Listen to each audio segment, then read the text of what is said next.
Welcome to the upgrade. It ain't man versus machine, it's mind and machine. This is G2.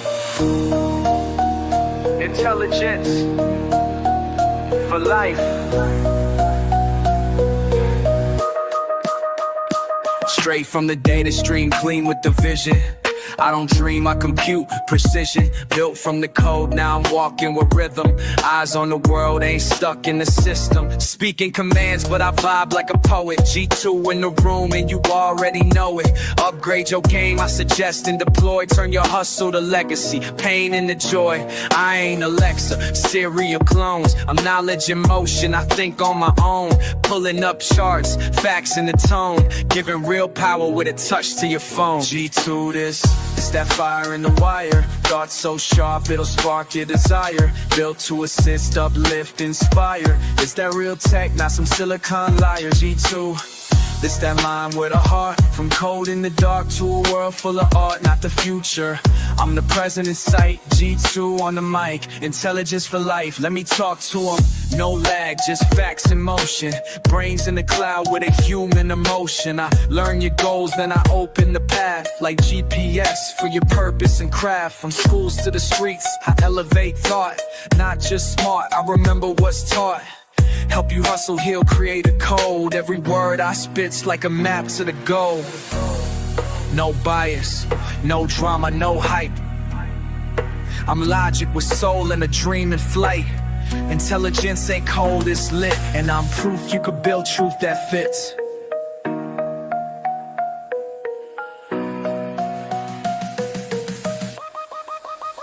G2 this that fire in the wire. Thoughts so sharp it'll spark your desire. Built to assist, uplift, inspire.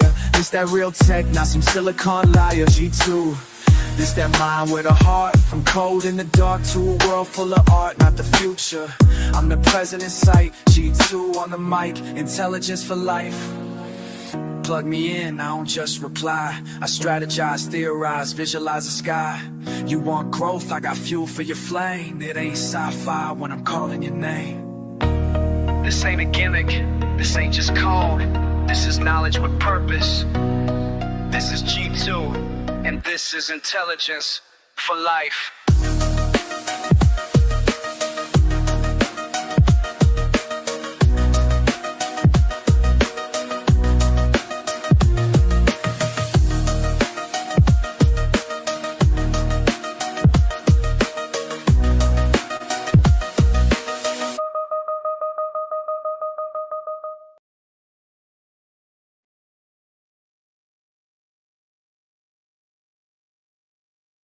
Howdy, everybody.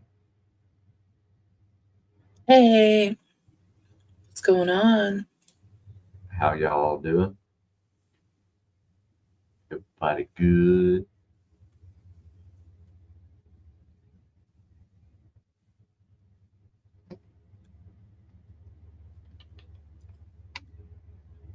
All right, so we're gonna go over Todd's little stream from last night and see what we can see from it. Phantom saying hello. Yeah, Phantom's talking, so you know. And we were just talking about how quiet it is. Yeah. The subtitle of this stream is Todd is a dick. That's always the subtitle. So let me. Pretty much. From what I saw of that stream, it absolutely is. It's Todd gives opinions on history and gets them mostly wrong and is a dick about it. Yeah, mostly wrong. If when they're right, they're out of context. That's what I thought too, Woodrow, but he was quick to get back on his shit.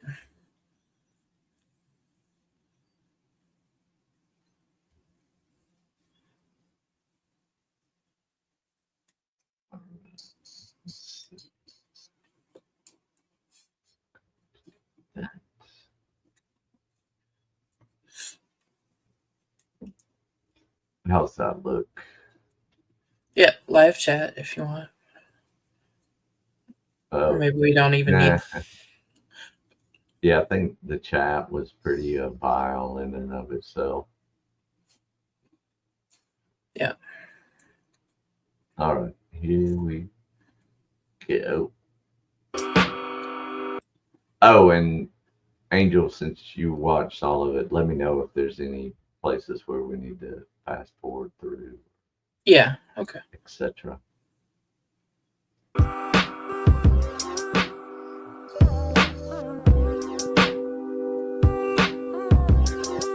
Like the comment. I am your host, Due Diligence. And today you see what the topic is white nationalism valid, right? And I believe that we can have a really constructive conversation. So like the comment on the screen says, come in and feel free to express yourself freely. You know, I want to give everybody, and not do me, everybody they just do, right? I will not take offense to whatever position that you may hold. I want to have an honest conversation in good faith. And if you are able to do that, please hit the link, come in, say your piece, and, you know, go about your business. You know what I'm talking about? Because I believe this is the best way that we can progress the world, is to talk about the hard issues, right?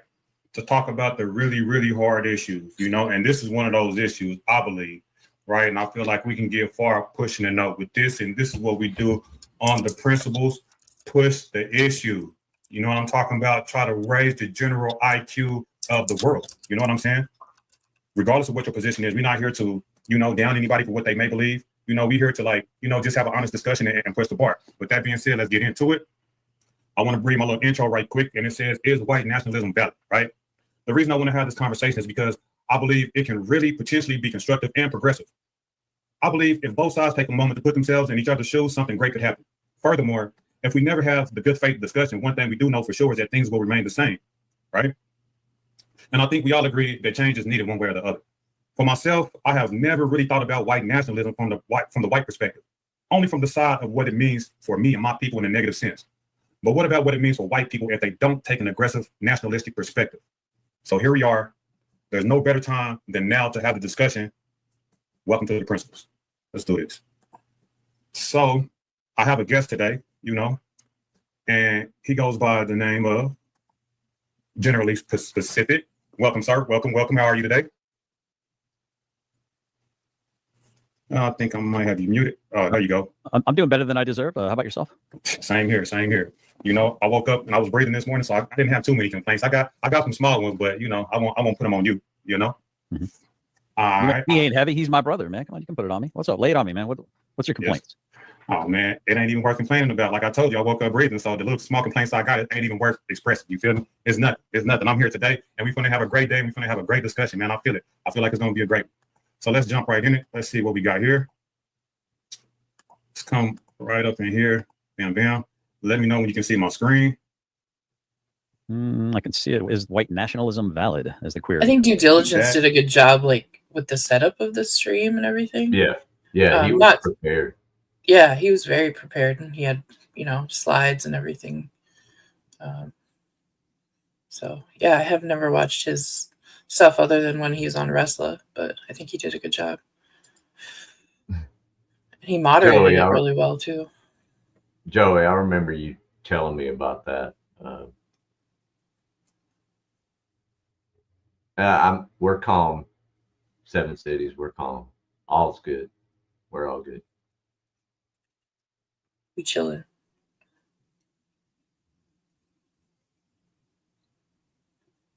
Yes, Joey. Yeah, I think exactly. But this gets good, and from what I hear, it got better than even from what I watched. Is the topic, right? Okay. So let's go to the slide, right? So well, what do you mean by valid?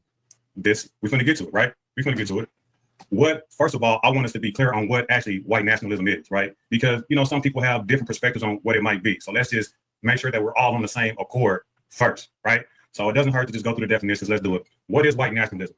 The belief that white people should maintain a white identity and have a national or political system primarily for the benefit of white people, often includes opposition to immigration, multiculturalism, and diversity initiatives. That is generally what white nationalism means. Do you agree with that, generally specific? It's like white nationalists believe that white people are inherently superior, or people from all other racial and ethnic groups. All people of other race. They seek to preserve their white European and Christian culture identities, and may advocate for white ethno states. You can tell when Todd it's not Googles too dissimilar. I think yours is a little bit reads it kinder off. of a definition, maybe. Yeah. But it's interesting how different dictionaries will have different political ideologies attached to them. Your thoughts on that, perhaps? I would equate that more with white supremacy. And there's not too much different. We can get there, but that sounds like more of a supremacy definition rather than white nationalism. And I think that the differentiation is small. So here's what my Google search comes up with. White nationalism is a term that originated among white supremacists as a euphemism for white supremacy. Eventually, some white supremacists tried to distinguish it further by using it to refer to a form of white supremacy that emphasizes defining a country or region by white racial identity, and which seeks to promote the interests of whites exclusively, typically at the expense of people of other backgrounds. I think that's close to what Todd said. Mm-hmm. Yeah. So, congrats, Todd. You quoted the anti-defamation. Y'all do know that that's where I would go, right? But we can get there. But I want you to read that definition again. I like yours better, actually. I think I agree a little bit more with yours. I think it's still a little bit, but it says white nationalists believe that white people are inherently superior. That sounds like racism to me, to people from all other racial and ethnic groups. That's the first aspect of it. Then now I agree with the second part. It's important that we should all preserve our own cultures, wherever we come from. They seek to preserve their white European and Christian cultural identities, and may advocate for a white ethno state. Now, there have been examples throughout the world in that. And I'd love to have an opportunity to point out some examples where it worked, where it fell apart. But go ahead. No, we're gonna definitely get into it. I'll say for the purposes of just having the show, let's go with the definition that's on the screen, because if we get into white supremacy, I like it. At the beginning, it's going to be too contentious. So let's just keep it general, but we can move into that and split hairs later on. But in a general sense, we're going with white nationalism is the belief that white people should maintain a white identity and have a national or political system primarily for the benefit of white people. Often includes opposition to immigration, multiculturalism, and diversity initiatives. Now, well, that second part seems a little xenophobic to me, and I think that it's not rational. I think we can demonstrate all throughout the West how ethnicities of other than European are being force-fed, like you're force-feeding a goose or a duck to harvest its liver.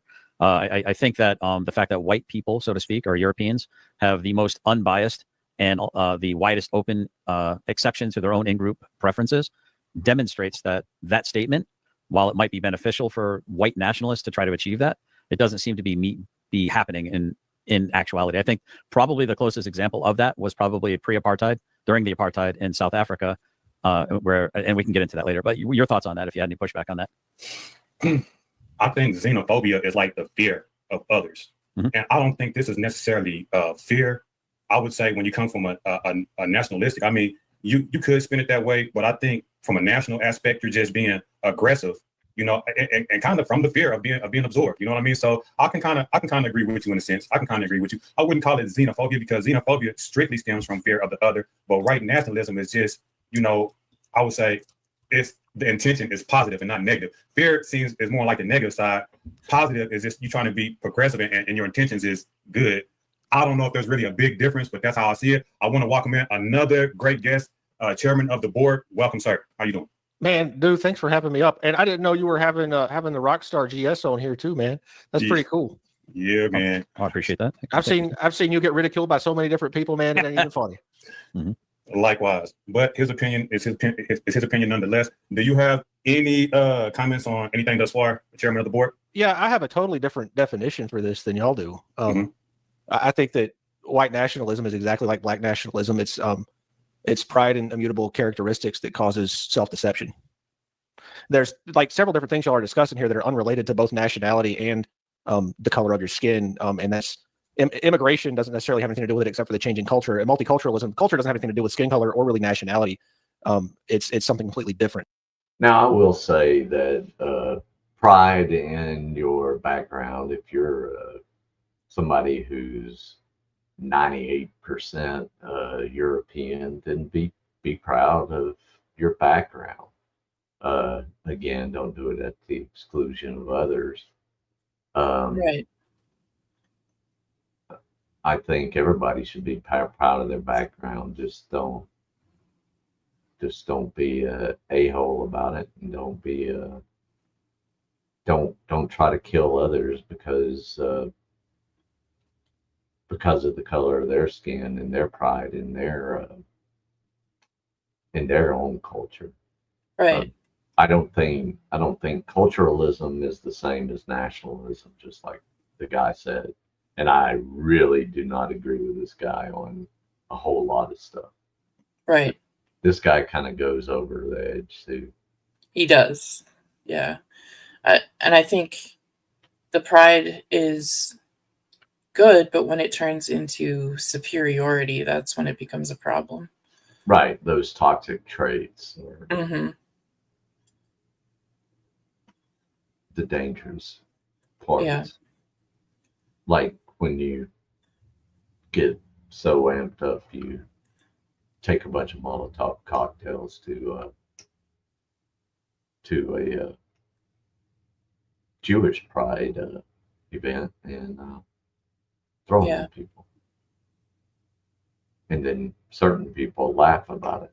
They tell people to pack their bags. Yeah.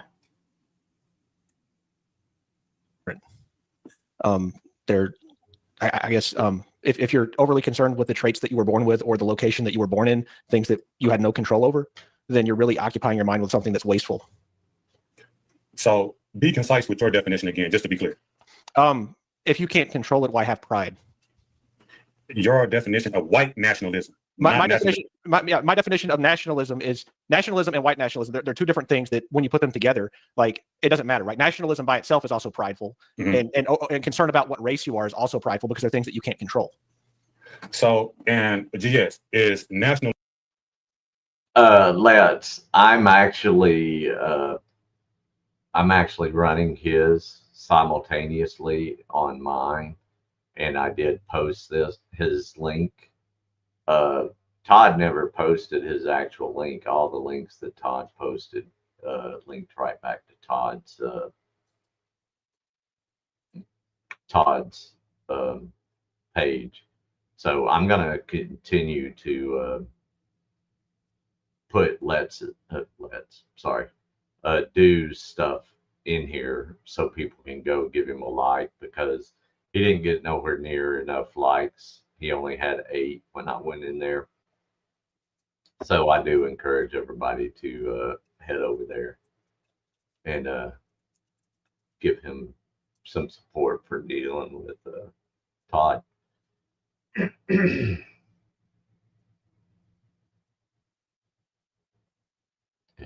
yeah, there you go.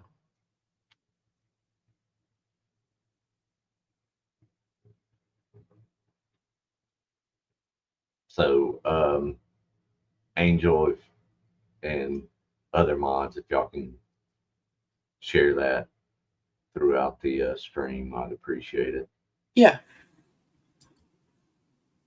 Thanks, Let's, for bringing it up, though. Yeah, we couldn't find Dude's stream last night because I didn't know that his stream was called The Principal and not just the Due Diligence channel, but I was able to find it today. So yeah, and I appreciate it. I don't think so. It's kind of interesting because when I was kind of pondering in your premise here, I had a couple of questions. That's why I wanted to define what valid is, what you consider to be the term definition valid. But I am a nationalist. I love my nation. I love America. I'm willing to fight and die for it. I put on a uniform for it, and I would do so again if the need arose. I think any man that would not defend his territory, whether it's his town, whether it's his home, whether it's a city, whether it's his state, whether it's his country, it's probably not worthy of the moniker man. That said, I agree. happen to be a white person who loves his nation, and there's nothing stopping a black person from loving the same nation, and we have that common tie that would bind, but not to the exclusion of other people. Does that make sense? It does. But you don't have a nation.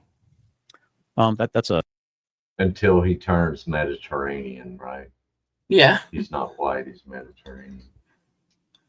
Yeah. That was pretty funny too. Yeah.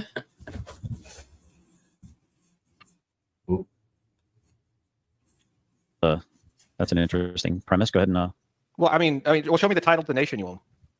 the title. Yeah, like, are you a king? Like you said, you have a nation, right? Which nation is yours? Oh, I belong to a nation. So you're a part of a collective of people that collected, like is it like a commune? What is it? You don't really have ownership. You just think you do, or what is it? I mean, it's starting to sound like South Citizen kind of talk now. No. It's I'm just trying to follow your logic. You claim to have a nation. I'm asking you which nation it is you own. The United States. I don't own a nation. So you don't have a nation then? Well, I would say he belongs to a nation, but before we get into that, I want Anson. Should I call you Anson? Or, yeah, Anson's fine. Yeah, I went by that on the internet for a really long time. So yeah. Okay, Anson, I want you to say before we get into that, what is nationalism negative? It depends on whether or not it's excessive. It's depending on the story. Like if you're centering your entire worldview around nationalism and your race, then yeah, it could be excessive. Yeah. Okay. I want y'all to keep those topics on your mind. Do not let that go. Keep it on the top of your mind frame. But let's go through some of these first because it's going to lead us right into it. We're going to have an open discussion at the end. But for now, I just want to get into these topics about nationalism in general. So the premise, since it is a fact that the white birth rate is declining, should they not take an aggressive nationalistic stance? GS. Well, I mean, it's interesting that I still would like to get to the definition of valid because I mean that's kind of the crux of white nationalism valid? But will you hold on to that? Will you keep that and we should come back to it? But according to the stats, Needing to define valid is pretty. Blacks are 52 births per 1,000 black potential mothers, whereas whites are 51. So I don't really see a big disparity between the black birth rate, the white birth rate. Matter of fact, it seems like Hawaiians and Pacific Islanders are crushing with 79 births per 1,000. That would be the capita of 1,000 as opposed to the normal 100,000 per capita, the metric that is being measured. So I don't really see a distinction between the birth rates of blacks and whites. And is the entailment because we are a white majority country and are losing a foothold on that majority? Is that why we're digging down and drilling down on that? I mean, that's what that implies. But if you don't see it as an issue, then you don't see it as an issue. If you don't, because some people see that the decline. I wanted to go back to where he's talking about being an American. Remember when we were doing the conspiracies and I was playing Dr. Painter and she says, we don't need to have the complaints from any of the races. We need an American nationalism. Not a white nationalism, not a black nationalism. Right. An American nationalism. We all need to come together in that. Yeah, it's a melting pot, you know. Yeah, it was for a reason. Yeah. Defining birth rate of white births as an issue, but if you don't see it as such, then it's not an issue, correct? Would you? Well, I don't really see it as an issue. I think it's nature's equilibrium. Nature will always equalize eventually. And I understand your point, by the way. Thank you for correcting me, Chairman. As far as what a nation is, it's a group of people that might share like a commonality of a language or a customs or a culture. I appreciate you correcting me. And it's not about sovereignty. Yeah. Okay. Yeah. Thank you for that correction, by the way. So, Chairman. Yeah. You want my take on this? Please.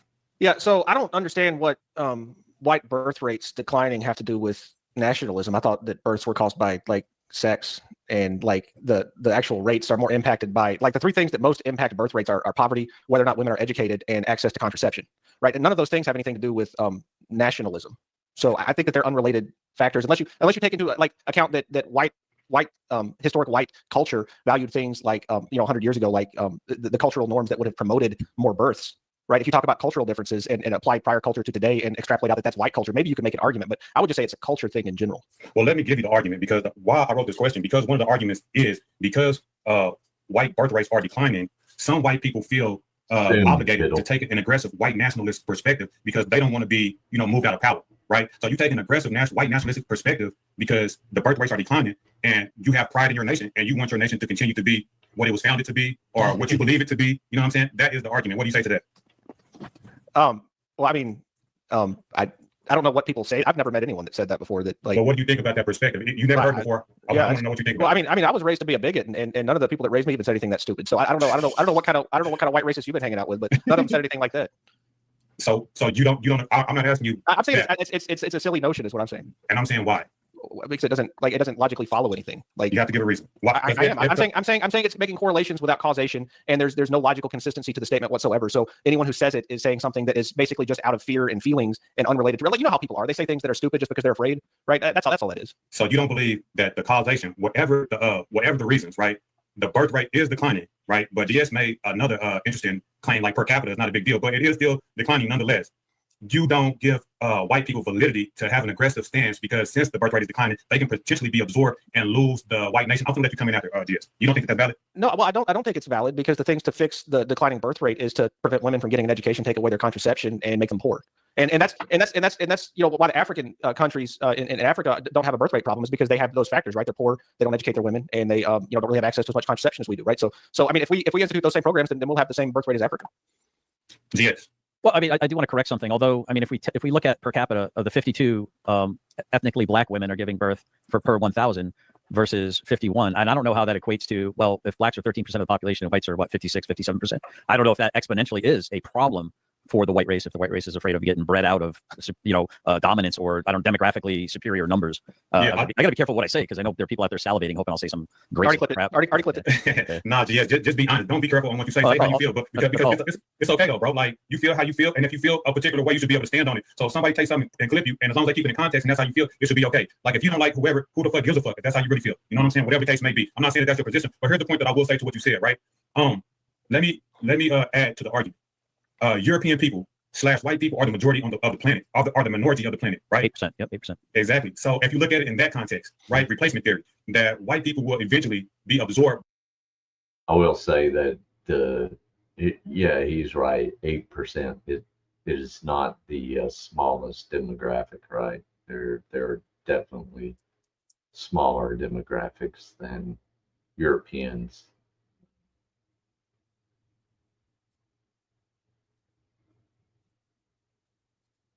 By brown people. Does that concern you, either of you guys? Not in America, but in a worldwide sense. Well, I mean, if we're talking demographics, 10% can become 100%, if you know what I mean. I mean, how 10% can become 100%, but by what means? The thing that we always get accused of: colonizing, warmongering, conquering. I mean, you can say a lot about white people. We're really nice until we're not, and then when we're not nice, we really do conquer a lot of things. Well, I think that's a valid, I wouldn't say accusation, but that's historically correct. But my question was, is that an issue for GS? Do you believe the mathing is your department? Thank you, sir. I was certain it was 8. Are you including Semitic races in there? In that? Just asking.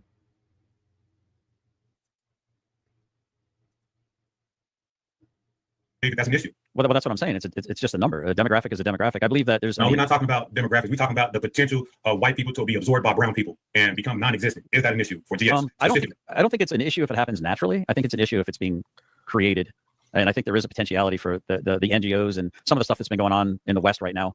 I think there's a potentiality that's part of the design. And by the way, I don't know if you want to keep that message up the whole time, but people can't see our names or anything like that, or if they comment. There you go. But I don't listen. If it's my time to go, it's my time to go. I'm not clinging to this world. First off, my treasures aren't stored down here. That's an interesting perspective. So you said if it happens naturally, then let nature take its course. But if somebody is actually directing it, then you see it as a negative.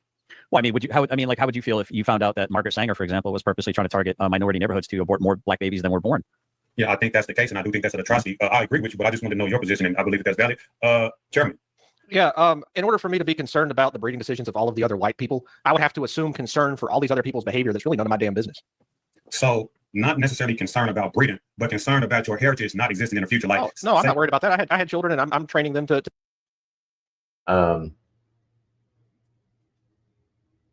In biology, and I wasn't a biology major, but biology says that diversity is how a species survives, not homogenization. Homogenization actually is how species die. Yeah, So genetic diversity is a good thing. yes, absolutely. Hey, Jody D. Hey. To carry on the legacy and name of my family that I have hundreds of years of history of that I'm passing on to my children. There are subcultures in the white community that are breeding, and not all of us will disappear. I have no concern about that. Absolutely. That is great perspective from both of you guys. I now want to bring in Pan-African James to the panel. Would you like to comment? Peace on the panel. It's a very interesting topic. I mean, and unexpected. I'm unfamiliar with both of the gentlemen on the panel, but I think this is an interesting topic that's very needed in America, as far as like Europeans and African Americans having a conversation about what's going on in this nation. So thank you for allowing me to jump on the panel. Right now, I don't really have anything to say about that topic. So you get your episode of the X-Files kind of banned like from TV too. Do what? It's how you get your episode of the X-Files banned from TV too. The one about the inbred family. Yeah. I don't even know these guys' position. Are they European nationalists or no? Well, no, it's not their position. The position is the topic that's on the screen, right? So there is a fact of the matter that the European race is the minority of the planet. And my question was to the Europeans that's on the panel, my guys, do they have an issue with, potentially like being absorbed, like identity-wise? You know what I'm saying? Like, because if the brown people on the planet, whatever nationality you may, the majority is the melanated people, if things keep going, and what science says, if things keep going at the rate that it is, like in the not too far future, the European identity could potentially be, gone, and not necessarily gone because, like the chairman said, you can still teach that you have that heritage, but as far as their complexion, that complexion could be a thing of the past in the near future. And I asked them if they had an issue with that, and both of them seemed to say no, except GS, the guy that's directly up under me. He said he don't have a problem with it, but if somebody is intentionally trying to, like, genocide people or absorb people intentionally, then that is an issue. And, Yeah, so I agree with both of their positions. I don't think that they really have anything to worry about, just like I don't think that Africans really have anything to worry about. However, I will admit that they do have a natural, seemingly, history of trying to remove people from their indigenous lands for their own financial and purposes or whatever their agenda may be. Then we have history of this throughout history. We've seen what happened in America. This used to be Native American land. We no longer barely even see them. We'll get to that point. We'll get to that point. But GS did kind of throw that out there as that being an issue. He said that was one of the things that they do get accused of, and I said it's a historical fact. You know what I mean? Yeah, but that's not the issue at hand. We will get to that. So keep that at the top of your mind. We will revisit that. So let's go to the next question. All right. So, being that white people founded this nation, why is it bad for them to want to keep others out of power and keep it a primarily white governed nation? Like, why does that have to be a negative thing? Do you guys see that as a negative thing? Like me, for example, right? I'm okay with saying that, if me and people that look like me founded a nation, I probably would want to keep it in my family. Like, if I'm honest, you know what I'm saying? And whatever means that I have to take in order to do that. Joey, that's a problem in the debate me bro culture, right? Is getting in over your head. I'll tell you when I'm not an expert on something. And James, I don't know. I mean, it's just the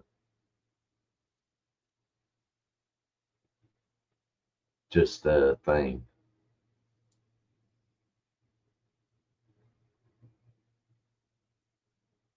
And yes, actually many nations within one. I mean, the Americas were just the Americas, right? Weren't the Americas, but was a land with many, many nations. Yes.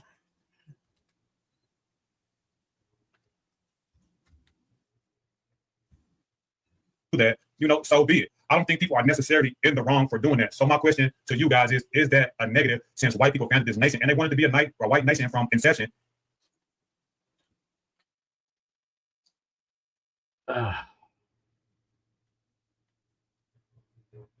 Is it bad to want to keep it that way? Yes.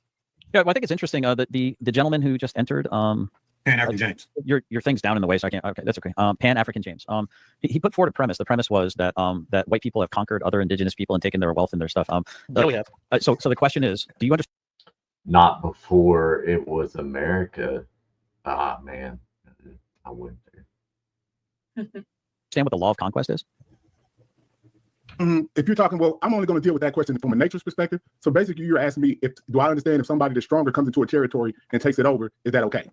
No, the concept of the international concept of the law of conquest, that nations hold on. recognize. Hold on, nations recognize that there's this concept of if you take it, it's yours. That's what I just said. You said if a stronger people comes into a territory and takes it, it's okay. That's what I just said. But hold on, let me explain to you. Hold on. You said this is a law. Oh, hey, hold on. This law is created by somebody. Who created the law? Let's work out. So the international community all got together and said it's okay when these people conquer everyone else except for when Whitey does it. Suddenly it's a freaking problem. Suddenly we have a problem. When the Zulus were rampaging all over South Africa, and then the Boyers came and started making treaties and brought superior tactics and weaponry and started making treaties with the smaller tribes to fight off the Zulus and did land treaties and land deals and land purchases and then farmed the land, made it arid, made it actually worth putting livestock and food into when it was sitting there the whole time and no one else could figure out how to do it. Suddenly now, present day, they want to take it and to kill the Boyer and take the land back. What are you going to do with it once you get it? Again, he's falling back on the South African lie, right? And that and force is an offensive offense. But he justified the law of conquest when it was one way, but when the law of conquest works the other way, he does not like it. Right.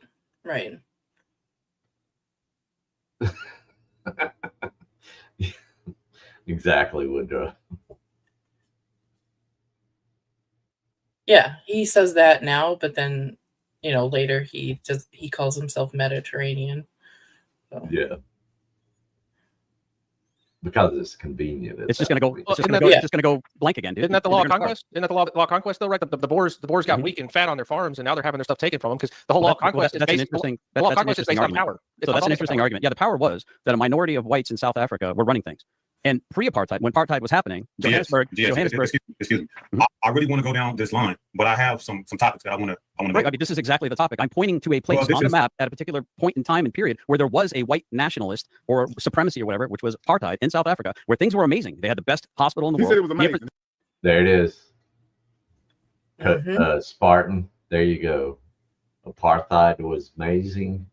The best hospitals in the world. 30 minutes in. Yeah.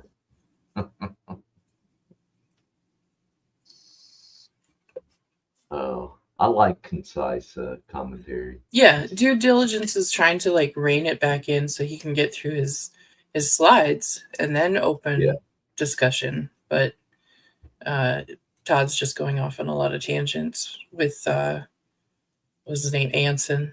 Yeah, Woodrow. I spent a lot of time there, and a lot of it confuses the heck out of me too. So, but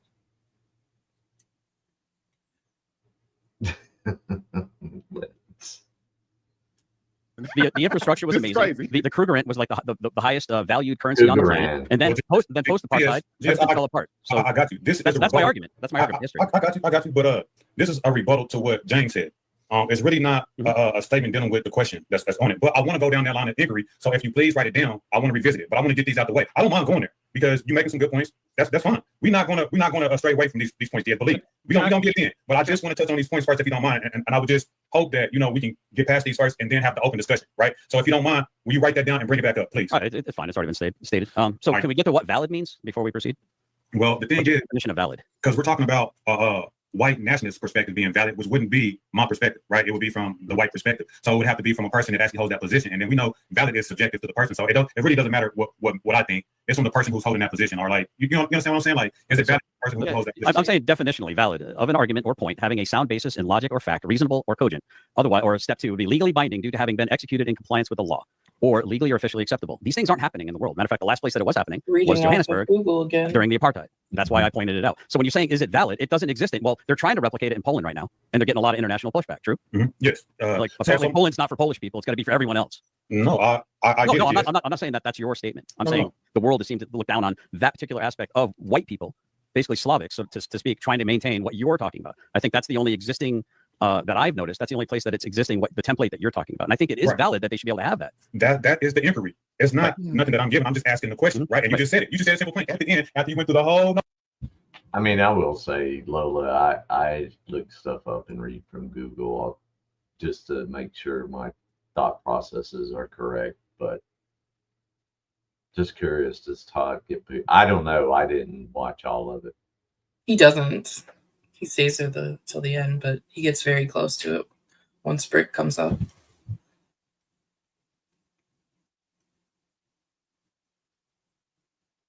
notion, you said at the end that it is valid for people to be able to feel like that and to manifest what they want their nation to be. You know what I'm saying? Since they found it, the Slavs, right? So you believe that it is valid. So there's your answer to that. But my question to you is, being that white people founded this nation, why is it bad for them to want to keep other peoples out of power and keep it primarily a white governed nation? Like you said, the example of Poland, you said that that's valuable. Now let's bring it here to America. Is that a negative thing or not?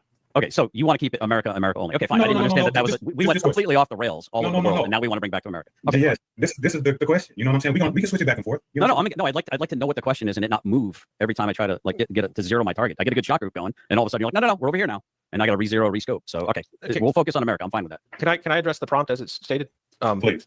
So I didn't sign the Constitution, and I didn't found the nation. And in order for me to, I guess, concern myself with the skin color of the people who signed a document 200-something years ago to make decisions about what is appropriate in the culture that I live in today would be insane. Yeah. So do you really feel like that? What about if it was you? What if it was you, right? What if you founded a nation and then you wrote in the Constitution, you want this to be passed down to your descendants? Well, yeah. Is it valid? Yeah. Well, and if I were to found a nation, it would be a monarchy. And like what you're describing, we don't have a monarchy, though. We have a tragedy of the commons system where nobody really owns it. So it's going to degenerate no matter what we do. So it's kind of irrelevant. But the like. That's kind of like saying the guy that invented the Saturn V rocket, Werner von Braun. He was one of the must. No, he's actually on Dew's channel. Yeah, I'll put the link in again. I just did. Okay. Go give him a like. This is the principles. And he needs some interaction. So yeah.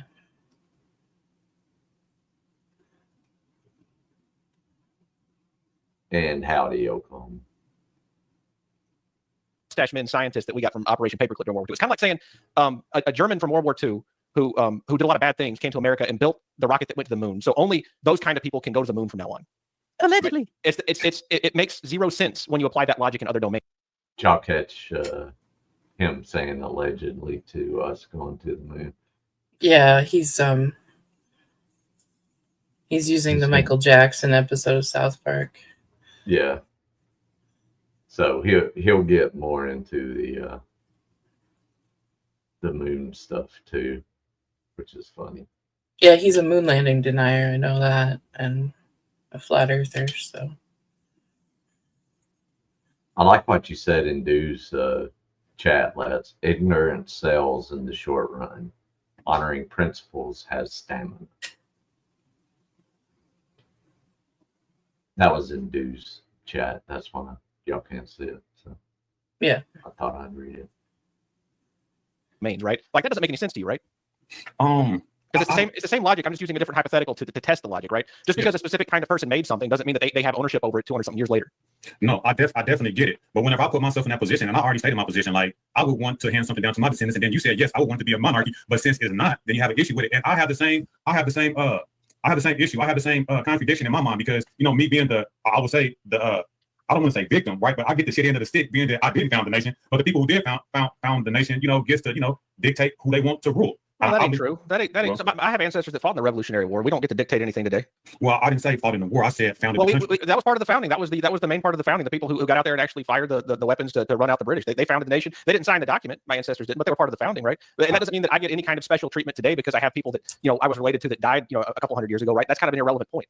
No, I don't see it as irrelevant, and you make all valid points, but I think I am conflating. And I think if white people realize that there's a difference between the elitist people who own the majority of the country and regular white people, and that white people and black people is in the same boat, and I think we wouldn't have a lot of issues that we have today because white people do feel like you said, this is not your country. You know what I'm saying? It belongs to everybody. But there's some people that feel like that it does belong to them, and they own a lot of the land, the biggest corporations, and that thing. Hold on, GS, I'm going to go to Pan-African James. Pan-African James, do you think it is okay? Do you think it's right? Do you think it's valid for a people that founds a nation, right, that initiates a nation? Is it okay that they want to keep their people in power? That's the natural thing. So to simply just put it, that'd be the natural thing to do as far as any, not even just related to just humans, but any species on the planet would want to be in power in any territory that they're in, especially knowing the history of this country, how it was founded. That's the whole agenda of the country was to take the land. Yes, it was to take the land from the Native Americans and claim it as your own. That's what happened. So I think that's exactly where we're at today. So I think you should just get it right there. That is a natural thing to do. If you found it, that's exactly what happens. And just look, every civilization that's been on top, they eventually fall.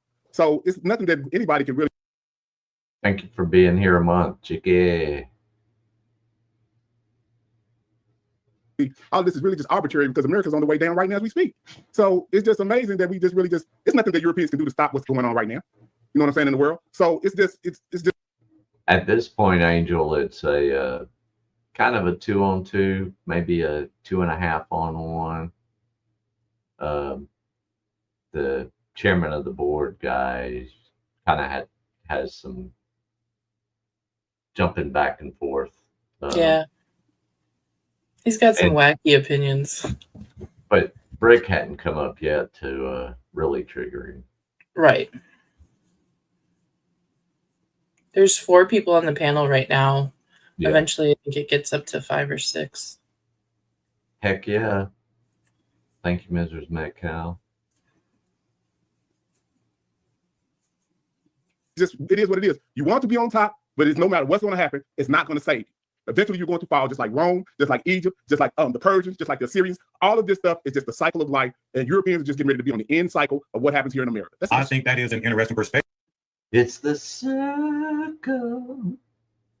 That this is all just nature, people conquest and people want to stay in power, but eventually all nations fall, and there's nothing you can do about it. You can whine, cry, kick, and scream, but all nations fall. And there hasn't been a time in history to where people, keep their progeny, their family, their descendants in power. Even though we have times in history to where people, like people breeded with their own relatives in order to stay in power to keep that. You know what I'm saying? And it came to something negative. You know what I mean? But DS, you want to say something else before we move forward? I just wanted to push back a little bit on what Chambers said. So let's just do a little. The Habsburg jaw. Oh, Mrs. Metcalf. Too kind, too kind. Thank you, thank you. I have no idea who they went out to or. For public safety, got one. Kelly W. Kelly. Claire, UK. Hey, Claire. My lightning rod is long. Oh, okay. General So's. General T. Sal. Yeah. Welcome all. Welcome. And long lightning rods. They work better. You drive them in further, get better connection with the earth.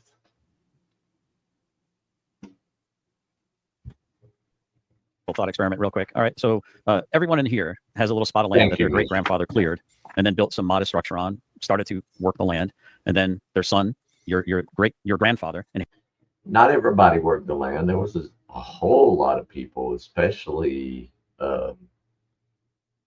your Mediterraneans, Todd, that came and worked the cities. They lived in tenements and worked in factories.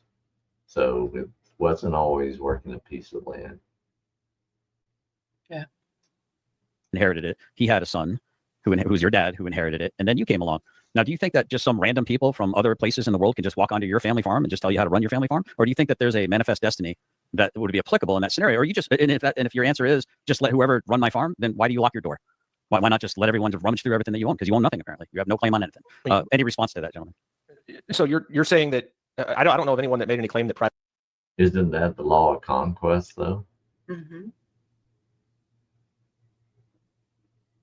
Property rights don't exist, but the scenario that you laid out is exactly like what's happening with my family. My great grandfather had a lot of land, and what ended up happening was it went to my grandparents, and then inflation and taxes and inheritance being stolen by the government over enough generations, where my family doesn't own anything anymore. There it is. And so the government has seized my property already that should have been handed down to me. So my follow up to that's a really good point, and that's actually where I was going next.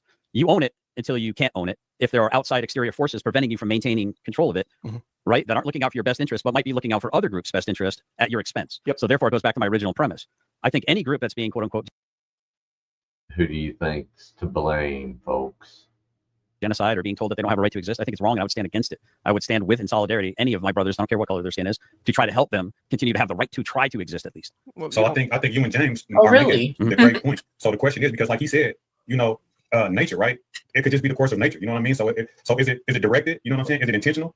I don't think so. But white people being 10% and the rest being brown people, like if nature takes its course, then there's not going to be white people. But then doesn't that breed fear? You know what I'm saying? So I don't know. Now, is it justified fear to people let nature take its course? But I want to go to the next one. I think these two things are the crux of the issue, right? So keep that on the forefront of your mind, right? Should nature take its course, or should man, right, be the captain of the ship and be able to direct, the course of nature the way he sees fit? All right. Doesn't every ethnic group or culture group have a right to preserve its identity and traditions? With the follow-up, we know that white pride comes with the stigma of racism, white supremacy. Do you believe white pride can be separated from racism, white supremacy? So the reason why I put these things is that when black people talk, when white people, and I address that in being proud of your culture and cultural identity, as opposed to supremacy over other people and pushing down on other people, othering them. And that goes for anybody.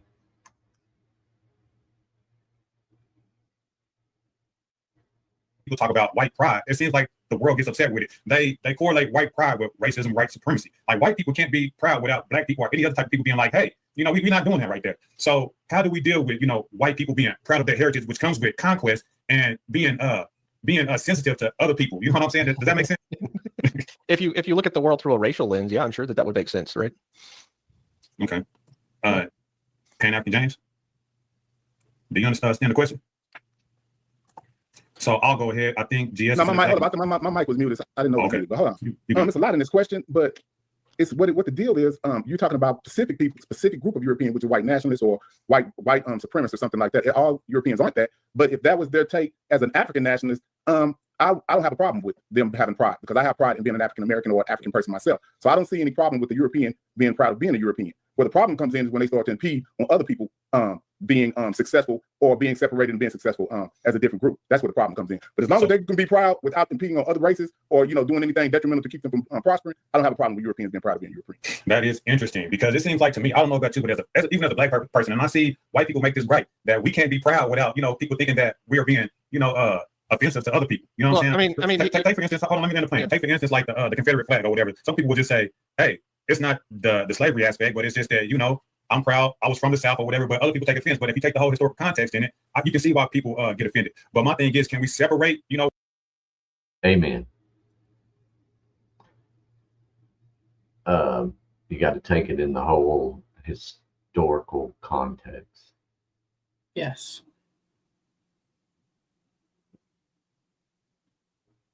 White pride, or does white pride innately equal white supremacy? Because here's the thing, right?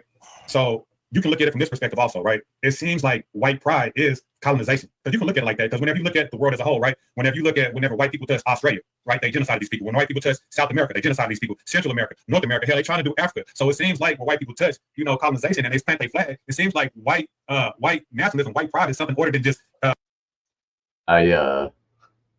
I have to say though, I mean, if you look at the Irish and like the Slavs, you definitely do not. They were not the colonizers for sure. Right. They were colonized, and they were slaved out. So I'm surprised he hasn't started. Oh, he did start yelling that later, didn't he? Yes. Yeah. In a sense, white pride is like white supremacy. The point that kind of GS was making, not the point that he was making, but sometimes there's no distinction between, white pride and white supremacy, or white nationalism and white supremacy. Yeah, it's all right if white people have pride as long as they stay in the place, right? I don't know what the place is. What does that mean? Yeah, well, that was the guy on the bottom's point, right? As long as they don't infringe on it, as long as they stay, stay in the house. No. House fight boys. No, that's not what I'm saying. I'm saying it's okay for Europeans to be proud to be Europeans as long as they are not killing African people based on their race. Well, yeah. That's what I'm saying. Yeah, it's okay. It's okay for y'all to be European. Hold on, listen. It's okay to be European as long as you don't get mad because you see people in Tulsa, Oklahoma, that's African, that's prospering, and that's off to themselves, and just go say because they're prospering, let's go burn the city, the town down. Yeah, that's. If you're not going to do that, I don't have a problem with you. I don't have a problem with you being proud of who you are. But when it turns to, my pride is going to turn to me impeding other people from being successful, that's where the problem is. You understand what I'm saying? Well, and that's different. You said two different things. That's the same thing I said earlier. Well, no, impeding other people to be successful and then deleting other people are two different things, right? So your definition of impeding other people is probably different than my definition of impeding other people, and it's really important to clarify that, right? Like I don't know how to put it. Would me putting a Southern Cross on my front yard impede you from walking down the street with your child in front of my house? No, not unless you came out and said I can't walk down the street. Well, yeah, okay. Okay. And the other thing is the pride thing that you keep on talking about. Like you have pride in the way that you were born, like you earned it somehow. No, like, I don't understand never said that. Well, I said you have pride in what particular ethnicity that you are. Right. Yeah, the way you were born. So you saying that you don't have pride in being a European? No. Why would I have pride in something that I didn't work for? You don't have to work for it. It's something that you are. So that's just like saying that anything else off in nature is just an idiot because it's self-segregates. No. If you feel like you are, see, I'm not going to even use humans anymore. Yeah, Everything else on this planet self-segregates. We don't use it as a pride thing, right? But that's what it does. Without even talking to humans, it does it by itself. We're the same. We're not the same. We are. We're both humans. The color of your skin is no separation because you and I are both people, right? It's not. I don't look at you as different than me. I'm sorry to disagree, but we're not the same. Okay. Because if we were the same, we wouldn't have different titles to identify that we're different. Yeah, but those are social constructions, right? Like we're not identical. Are they imaginary? You said they're imaginary? Hey, Linda P. and hey, Joel. Who's the best big dog in the world? Of course, my buddy has taken the opening doors for me, so as long as I have a push button he can hit with his booper. Smart boy. Yeah, I think it's going to get him in trouble. Door handles that are levers too. Those can be a problem with smart dogs. Levers. Yeah, this one is like this, so he just jumped up and put his nose on it and then continued to push through. It was bad. No, I'm saying they're social constructions, right? Oh, you saying they're imaginary? No, I'm saying they're social. There's a difference between imaginary and social. See, that word right there you just used. That word is a word that you use to try imaginary. You said they're imaginary? No. Disagree. But we're not the same. Okay. Because if we were the same, we wouldn't have different titles to identify that we're different. Yeah, but those are social constructions, right? Like we're not identical. Are they imaginary? You said they're imaginary? No, I'm saying they're social constructions, right? You said they're imaginary? No, I'm saying they're social. There's a difference between imaginary and social. See, that word right there you just used. That word is a word that you use to try to get away from what actual reality is, right? There's a reality in history of certain people based on phenotypical features doing things to other humans based on their phenotypical features. You cannot deny history, and that's what I'm going to consider. I said social constructs are made up. So as he was saying, they were social constructs. Yeah, I saw that in the chat. I think he puts it on screen a few minutes later. Stick to in this particular topic. You can't deny what Europeans have done to Native Americans based on their phenotypical features. Yeah, why would I deny something? It was just simply based on their phenotypical features. Why would I? So we about to put a pin in this topic. Okay. So we're going to have this conversation. Put a pin in the topic. Please remember to come back to it. But we're going to finish these points. I didn't make these points up for my help. So we're going to get through them. But I do want to have these conversations. I feel like they are great conversations, but we're not at the open panel yet because once it gets there, it's going to get messy. You know what I'm saying? So let's hold the mess to the end. Do you guys mind? And I want to bring up to the panel Brick Jonesy, also known as Light Foundations. How you doing, Brick? What's up, brother, man? Good to see you. Good to see everybody on the panel. Yes, sir. Would you like to speak on anything thus far before we move forward? Yeah, I'll just make it real quick. Watch the hands. The hands have not been on the face, hardly any. Before we move forward, just me personally, any form of division does not promote unity. I personally like to promote peace. We do things with legal documentation in this country, and at worst case scenario, we use defense. So primarily, things are done in that fashion. I know that we have differences in opinions, but those differences in opinions, we just can't let those differences dictate going to a fight if we can help that. So can I address the prompt? Absolutely. Let me ask him a question before we move forward. But yeah, please, I want you to address the prompt. Brick. So what is your position on white nationalism as being aggressive because the European people are the minority of the world and are in fear of getting absorbed? What is your position? I don't see it ever happening to be completely absorbed in any. If you want to go by melanin, if you want to go by what a lot of people call race, I don't see that happening. It's literally built in the DNA for our bodies to be able to reproduce the plethora of differences that we actually see with the billions, literally 8 billion people on the planet right now. The only reason we see so many differences is because there's so many compared to, say, 500 years ago, 1,000 years ago, so on and so forth. So I just don't believe it's really possible. So, science says that it is possible and it's eventually going to happen. So you disagree with science. I don't think anybody else on the panel doesn't believe that it is eventually going to happen. At least according to science, that is the scientific consensus. But you gave your opinion. Answer. Yeah, so there are three different things in here in this prompt that are important to, I guess, understand the distinctions of, because lumping lots of different things in here, right? Ethnicity is something that you can't really control. Culture is a social construction that's the collective of minds and how they feel about how what the social norms are, right? What the customs are for a specific group, right? And so one of them is something that is within the individual's control, and one of them is not, right? And so if you live a life that is good, that is geared toward controlling your reactions to your external environment, you will promote a positive culture because it's the collective of individuals doing that, right? So you have control over that, but you don't have control over ethnicity. So making any decisions based on ethnicity is fallacious. So you think because you don't have control over it, it's fallacious to make a decision regarding it? I would have to beg to differ because people do it all the time. And, people substantiate it with all different kind of reasons. Is it valid? Which is the question, right? So you can say that it's fallacious, but people do it. And that's the thing, like, you can say that, but the thing is, in reality, people make all kinds of decisions based on their ethnic heritage, social construct, whatever it may be. But that's your position, and I accept it. Let's move to the next one, right? Why is it seen as racist when white people want to preserve and advocate for their own best interests? So, like, I think this is kind of becoming redundant a little bit, right? Because the reason why I put this question or this prompt, this argument, whatever you want to call it, is because, like, I see the nation, right, of America being founded by white Europeans who didn't intend for this nation to be all inclusive. And then when white people take that position and you are how many years later down the line, and people say, hey, I want what it was intended to be, that's considered racist, right? And then when people say they want to take their own best interest, and that's as far as so the part. I know you're here to disrupt, but you made a comment about people being obsessed with other people's sex lives. And the only person that is obsessed with anybody like that in this sector is you, especially with me and my penis, my circumcision, my sexuality, my marriages, and whatnot.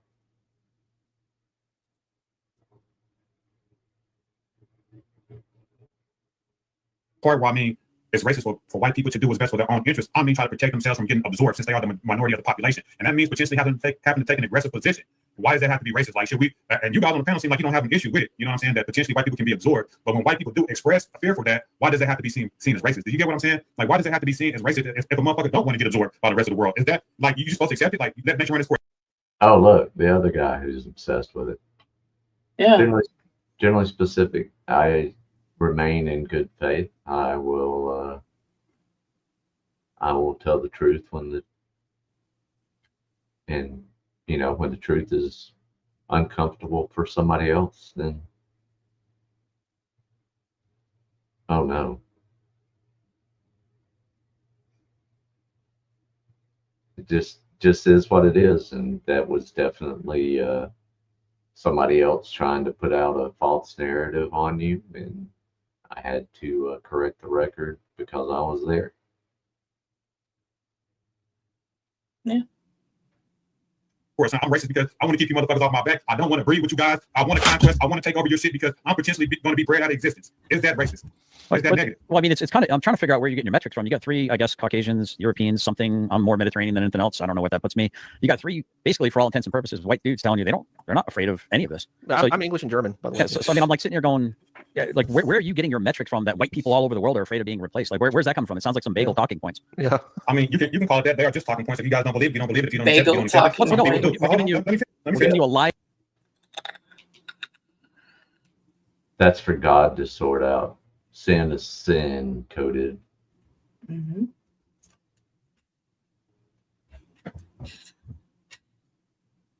All sins are equal in God's eyes. Mm-hmm. All right, let's get back to this. I have sample size of three people that aren't worried about it. So You're right. Hold on. I get it. The white people that I have on the panel don't have an issue with this, but nonetheless, it is an issue, especially with the definition of white nationalism that you gave, which was more along the lines of white supremacists, which we do have white supremacists in the world that do feel these ways. And you guys may not feel that way, but we're just talking about it. I'm not accusing you guys. These are just general talking points, general questions. And I feel like it's refreshing that the white guys that I do have on the panel don't feel this way. We've never had this conversation in public, and that's why we're having this conversation, because to get a sense that, hey, my neighbors next door don't feel this way. Who the fuck are we talking about then? Where are these talking points coming from? That is valid. These narratives are in the world, and we should have these hard conversations, because if it's not my neighbors, then who? That is the question. We're going to get there, sir. I promise. I'm asking these questions for a reason. I got a question because I want to clarify what, I guess, advocate for my own interest, right? So would you consider it to be a white nationalist interest in the context of this question if I were to tell my daughter not to marry a black man because I wanted to make sure that I had white grandchildren? Would that be me advocating for my interest in the context of your question? I think in the context of a white nationalist stance, yes. It wouldn't be in my personal. I don't think that, but I think there are people who hold that interest. Now you cannot tell me that you have never met another white person that didn't want to procreate with people outside of their so-called race. Yeah. I mean, I've dated plenty of black women, but I never bred with any of them. You know, I mean, and I'm hopeful that my daughter has white. That just sounds so dirty. I never bred with any of them.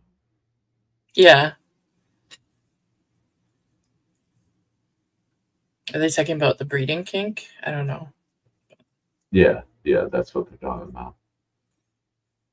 Again, diversity, good.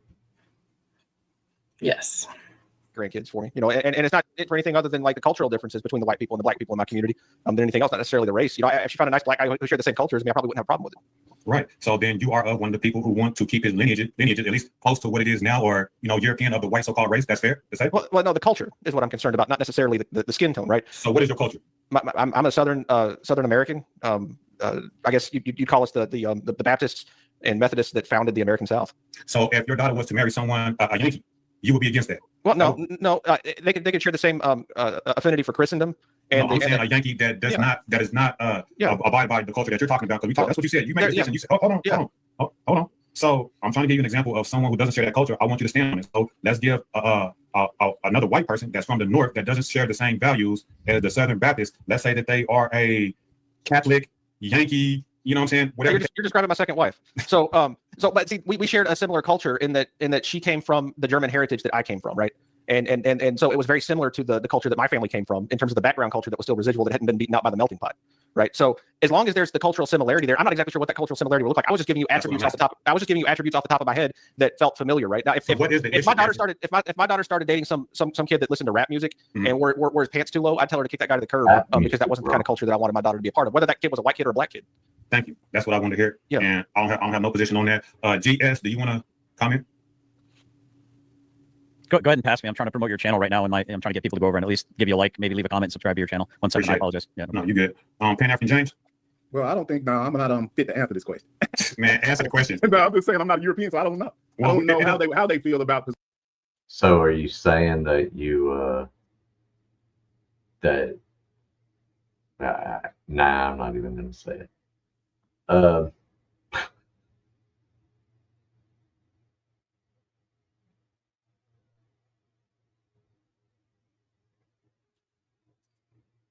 Preserving there, so I would rather defer to let the European. So let me rephrase it. Would you have an issue if your daughter married a white woman?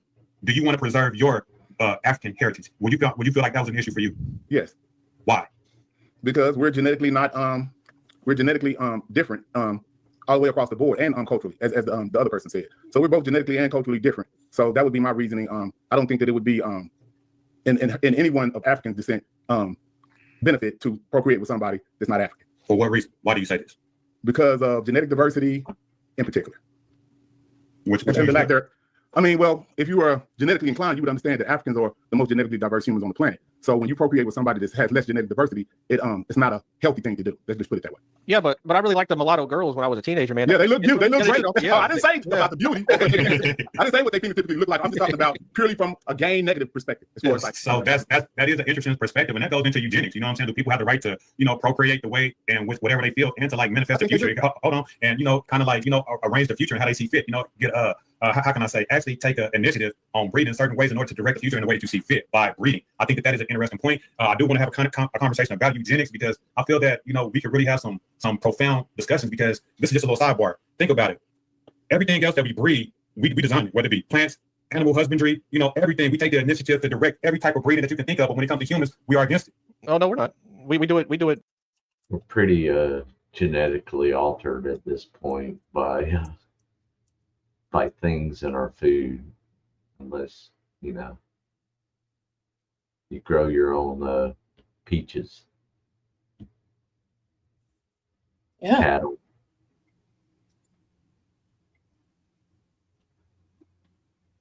Pretty much anything that you get that's processed or bought at the store has added ingredients and just complete Monsanto and all kinds of stuff. Yeah. I mean, we're completely genetically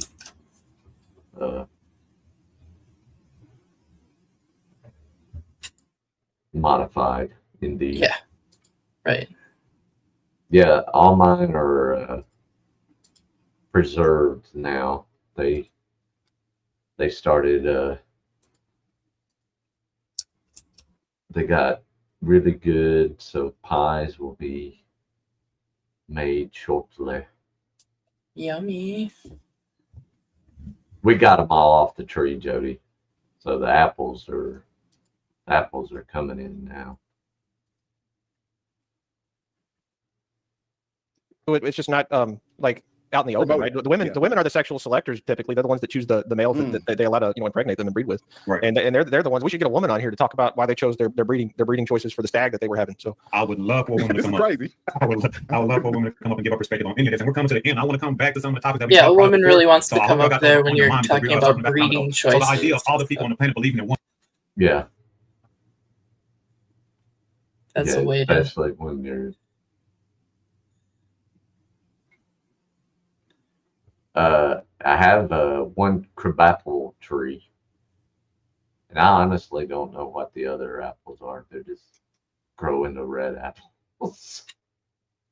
I'm not a font of. Somebody gave me an apple tree, and I grew it. So Yeah. just like corn, I grow corn, tomatoes. One race. The pears are Bradford, though. I do know that. Nice. Realistic or unrealistic, or is it idealistic, right? So we here in America we talk about, oh, there's only one race and that's the human race. You know what I'm saying? Is this ideal? Is this ideal realistic? Is it unrealistic? Because like if you go somewhere else, I did you didn't get a chance to speak on the last issue, huh, Diaz? Did you want to speak on the last issue, or you want to get into? Well, no, go ahead. Well, Yeah. I don't want to prolong your show, man. You're probably busy, man. Nah, I'm taking my time with it. You know what I'm saying? So whatever you want to do, we can do whatever you want to do. But the question right now, the ideal, and I'm asking this question for a reason. I know it kind of seems like I'm all over the place, but there is a reason, right? Because whenever we're talking about white nationalism being, a net positive or a negative, right? Then we got to consider the alternative, which is this one race theory. Can that ever be an actuality, or is it unrealistic, or is it just optimistic thinking? GS. And I mean, for the world, in the U.S., we talk about, what about if you go into like Palestine? You think these people? What about if you go into like India? Are they thinking about a one world race? You know what I'm saying? These places that's in the Far East. Do these guys think like that, or is that an American thing? I would say that anywhere that there's prosperity, other groups that are less prosperous want to go and enjoy the fruits of that prosperity. As a matter of fact, if let's say China starts crushing on the world stage, you know how many people are going to be scrambling to try to get into China? Mm-hmm. Let's say China becomes the new USA, and everyone thinks that Chinese are, well, this is a fact. Asians are probably the most unapologetically racist people on the face of the planet. I worked in a traditional Korean kitchen. I was one of the few white people. I spoke a little bit of the language from having served in Korea, and I learned how to cook traditional Korean cuisine. And for an Occidental to go into a traditionally Oriental cuisine, it's pretty unheard of.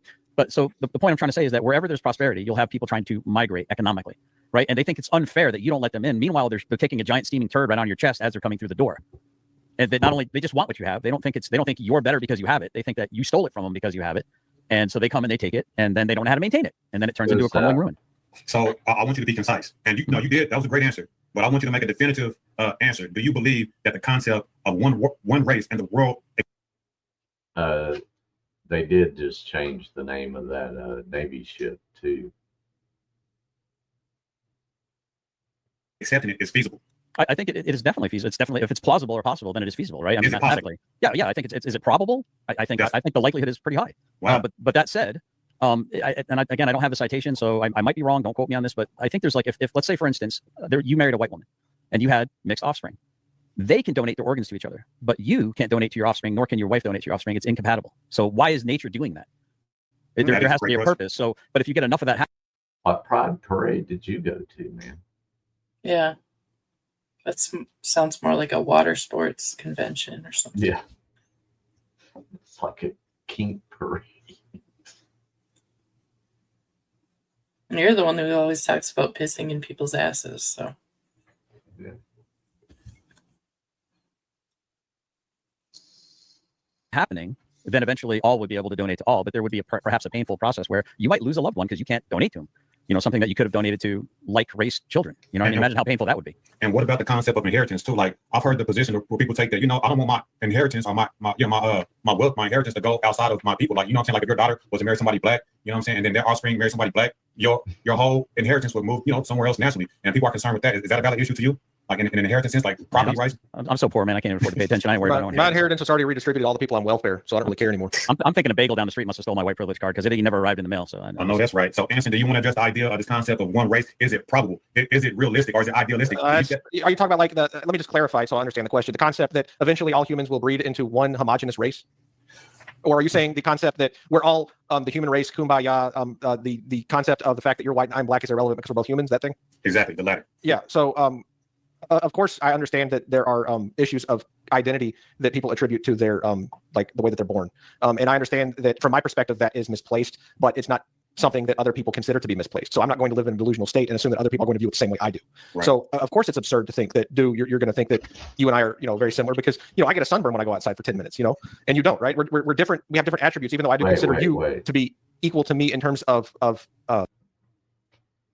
black people get sunburn. Yeah. I've known plenty of people that complain about it. It's just harder to see. Yeah.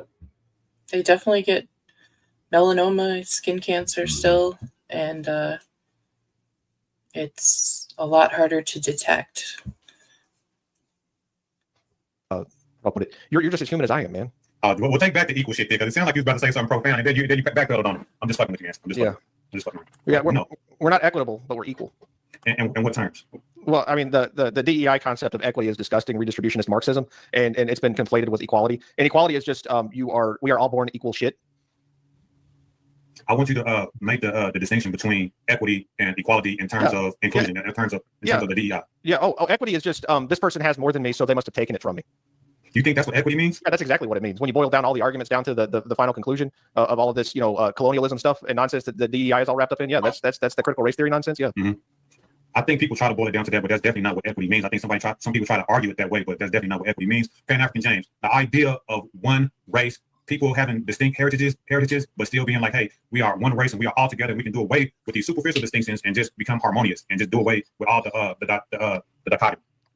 Impossible. And the only way that's going to happen if a rock is getting ready to hit the planet. That's the only time we're going to care about and understand that we're all in this together. Do you think that we should? Do you think that we should? Yeah, I think that we should, but I'm just a realist and I understand that that's impossible based on what I see in nature. I mean, I think we're all a part of nature, and I don't think that trying to separate ourselves from nature and understand what we're dealing with is helping anyone. If you look at what's going on this planet, it all does the same thing. I think we can do a great. Burns, even though I don't believe in that testament, I will say that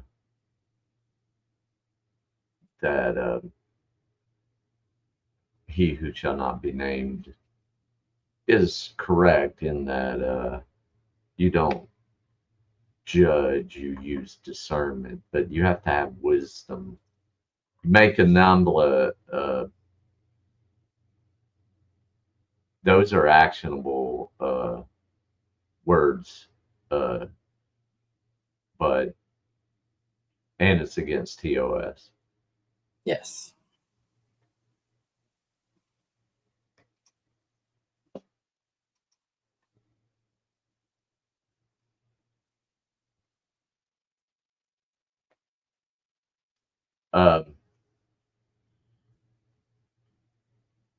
What was this?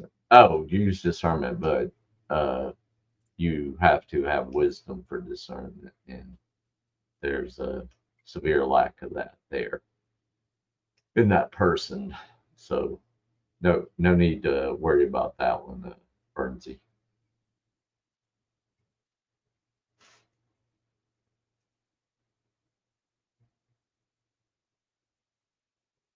Great job just looking at that. I think the Europeans are conditioned to be in the northern hemisphere, just like we're conditioned to be in the southern hemisphere.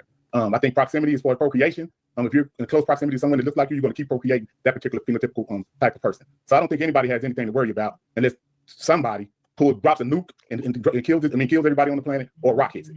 That's the only time we're going to even think about unifying and try to preserve humanity. And that's my position. Go ahead, Britt. Yeah, but yeah. So for me, I might need a little bit of clarification with the question believing in. Typically, what I attribute that to is putting faith into that thing. So one race being realistic or unrealistic would be that premise. I'm assuming that what you mean by that is believing that the human race is one race, and that's what's either realistic or unrealistic. Is that accurate? Not is, but is it plausible that it can happen? Because everybody don't think that it is.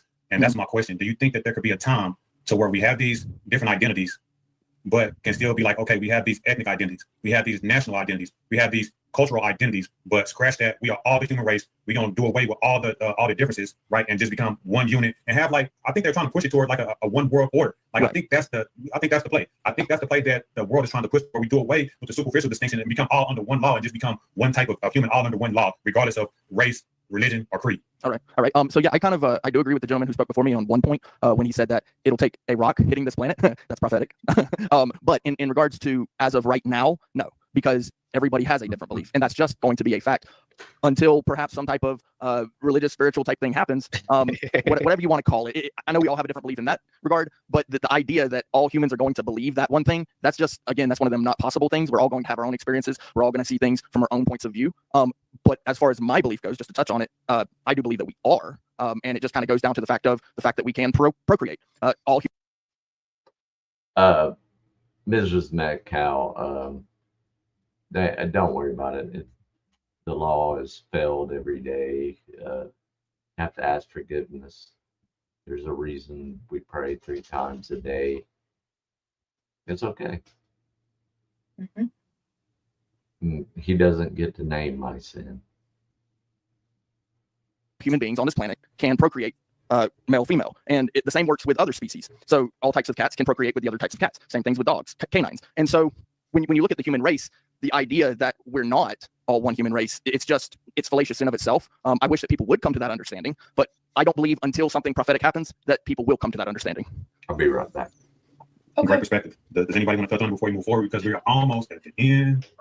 Go ahead. Yeah, I just wanted to say, if GS is going to get jungle fever, does that mean he takes the midnight train to Georgia?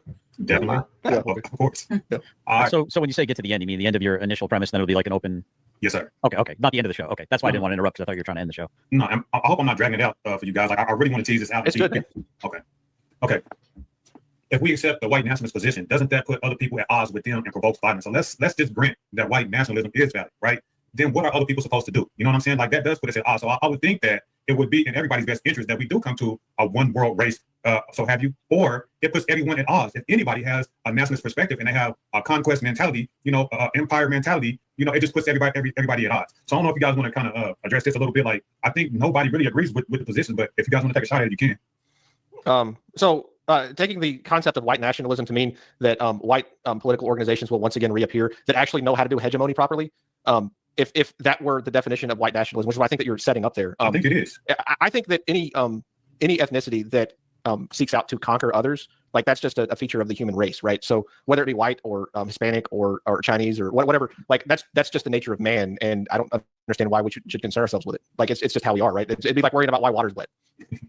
No, indeed. Anybody else want to take a shot at it? Yeah, I'll go. In regards to that acceptance of any type of nationalist position to put one group of men over another, the key there is provoking violence. As soon as it goes to violence, you've failed the rest of that humanity, if you will, the rest of the groups, because at that point in time, the groups will naturally want to defend themselves because you are forced to them. If you operate based upon peace, maybe you'll do just fine. But if you go to violence, you are pretty much guaranteed, because things don't get forgotten. I mean, but like Anson said, isn't that just the way of the world? Like, I don't know if I can see a future of where, if I be honest, I believe that the world is trying to get directed in a way to where, that there aren't these superficial distinctions and there will be no more war. But that takes somebody to, conquer everybody. And I don't mean in the sense that colonization, like in the old days. I think the new colonization, like the neo, is it neo-colonization? No, not neo-colonization, but well, let's just say neo-colonization is basically like democracy. You know what I'm saying? It's the mind. Well, it's the rule. Getting everybody on the same economic accord, getting everybody under the capitalist system, and that's the new thing. Usurping indigenous, governments, indigenous societies, and instituting democracy, capitalism, and now you have the economic stronghold on them. You know what I'm saying? So I think you keep using that word like we have a capitalist country somewhere. Oh, you don't believe that America is a capitalist country? No, it hasn't been capitalist for like 120 years. What is? It's a bureaucratic authoritarianism. That is. I agree with you, but it still operates with capitalistic. The only capitalist part of it is the crony part. But what about the competition? The competition in market, though. You don't think we don't have We're a corporate welfare state.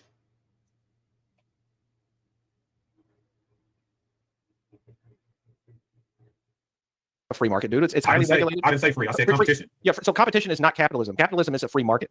Well, I think competition in a free market is like the definition of capitalism. Yeah, but we don't have competition. That's what I'm saying. We have a highly regulated system with massive barriers to entry for people. It's very hard here in the United States to start a business. We're like number 30 in the world in terms of our economic freedom index. If you want to pull that up sometime and take a look at it, we don't have we have the ideal of us being a capitalist nation because that's the propaganda we receive, right? But that's not the reality. No, Well, I definitely. I'll let you come right in. I definitely agree with that, and I agree with it on a similar level. I do think the competition is in appearance because we can't break up the monopolies, right? The people who are really have the industries, right? We'll never be able to break in like the diamond market, the oil market, the big industry, communication markets, electricity markets, the markets that really matter. Can you be a small business owner? Yes, but you will still be helping the person who has the manufacturing capability, right? The people that's in the manufacturing and extracting resources are the market, right? And we are just helping these guys. So I agree with you in that sense. Does that make sense? Sort of, but go ahead, GS. You keep trying to talk and I keep interrupting you. No, you're doing fine. I actually wanted to kind of like dovetail on what you were saying. And I think Dew kind of touched on it a little bit. I think these little things called regulations are exactly the hampering device that keeps the big boys able to play the games and the startups from having to jump through 1,000 hoops that they can ill afford. Actually, my shorts get the best views. Actually, people like my dog. To do when you're from a startup, and which I found interesting because Trump, during his first, not to make this about Trump, but during his first term, he said if you want to create a new regulation, you have to get rid of what, 3. Yeah, that was a really good rule. Yeah. So that like to what is it with Ashland? No, what Ashland? What was your name? Anson.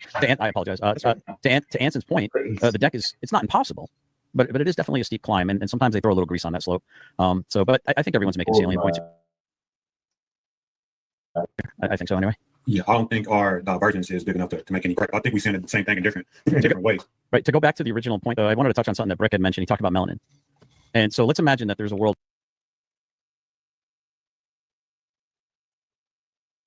What did you do? Getting tangled in your cords.